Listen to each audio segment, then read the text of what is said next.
Hai sahabat-sahabat, apa khabar semua? Saya Dr. CK, host anda bagi podcast hari ini. Jadi, kebelakangan ini ada banyak kabar angin di mana harga baja kimia ada kemungkinan besar harga itu akan meningkat dan akan jadi lagi mahal. Jadi, mungkin banyak akan komen baja mahal gila sekarang. Tapi, macam mana kita boleh kurangkan kos tanpa turunkan hasil? Jadi, mungkin kebanyakan petani buka rasa baja makin mahal, ataupun margin makin nipis, tanaman kadang kala naik, kadang-kadang jatuh.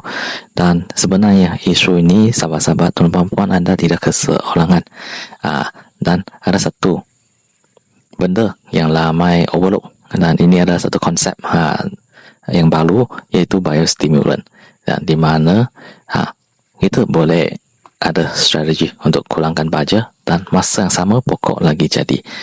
Jadi stimulan ini dia bukan nutrien pertama sekali, dia pun bukan baja, dia pun bukan pengganti ataupun alternatif kepada baja, tapi dia adalah sebahagian daripada sistem tanaman di mana kita boleh apply biostimulant untuk buat pokok jadi lebih pandai guna nutrien. Jadi apa jadi bila guna biostimulant? Nutrien boleh diserap dengan lebih cekap. Kita letak baja itu dapat diserap dengan lebih cekap, pertama sekali kerana ia bantu aktifkan akar. Jadi akar dia lagi sihat. Lepas itu pokok pun kurangkan stres dan dikawal lagi cepat. Jadi secara pendek maksudnya kurangkan pembaziran, lebih banyak hasil. Dan ikut kita punya test plot, sama ada dekat lapangan ataupun dekat ini hydroponic vertical farm, memang baja dapat dikurangkan dengan aplikasi biostimulant, pusingan hasil dapat dipendekkan, dan masa yang sama hasil tuaian pun dapat ditingkatkan.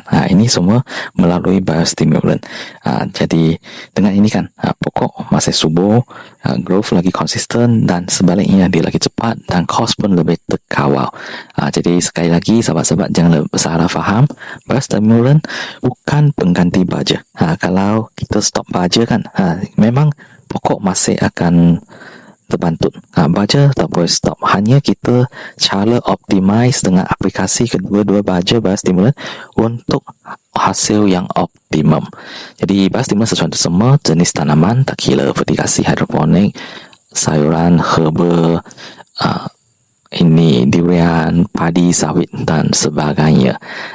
Jadi secara kesimpulan, zaman sekarang kan bukan siapa guna paling banyak baja yang menang, pun bukan kata siapa guna baja yang premium ke, ataupun baja yang katakan import ke, ataupun mana-mana. Bukan itu saja yang katakan dia akan dapat hasil yang paling top, tapi siapa yang paling efisien dalam aplikasi baja, dan juga guna cara secara pintar. Itu saja untuk sesi kongsi hari ini. Terima kasih semua.